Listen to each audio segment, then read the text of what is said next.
আমনের ভরা মৌসুমে দিনাজপুরে অস্থির চালের বাজার, লাফিয়ে বাড়ছে দাম। সবচেয়ে বেশি বাড়ছে মিনিকেট, বস্তায় ৬০০ টাকা।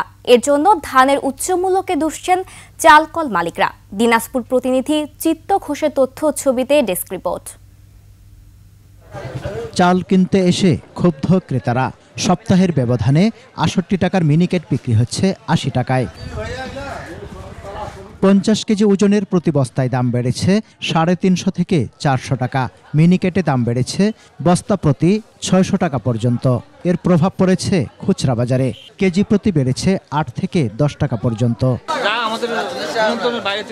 সরকার তার ভর্তুকি দিয়ে চাল ছাড়ে।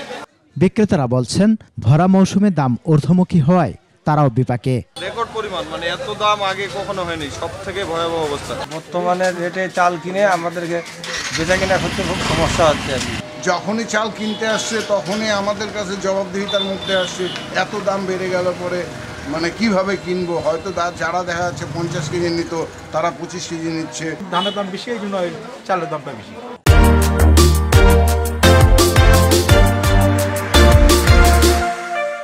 অস্বাভাবিক মূল্যবৃদ্ধির কথা স্বীকার করেছে চালকল মালিকরা। তারা বলছে, গত বছরের এই সময়ের তুলনায় প্রায় ৪০০ টাকা বেশি দরে ধান কিনতে হচ্ছে। বর্তমানে ধান চালের বাজারটা শুনে আমিও স্তম্ভিত আছি এবং বিব্রত করে আমরা, কারণ আমরা গত বছর যে ধানগুলো কিনে যেভাবে চাল বিক্রি করেছি, বস্তাপ্রতি ধানের বাজার এখন ৪০০ থেকে ৫০০ টাকা বৃদ্ধি পেয়েছে। চালের বাজার নিয়ন্ত্রণে দ্রুত কার্যকর পদক্ষেপ চান ভোক্তারা। সমর ইসলাম, ডেস্ক রিপোর্ট, ২১ টেলিভিশন।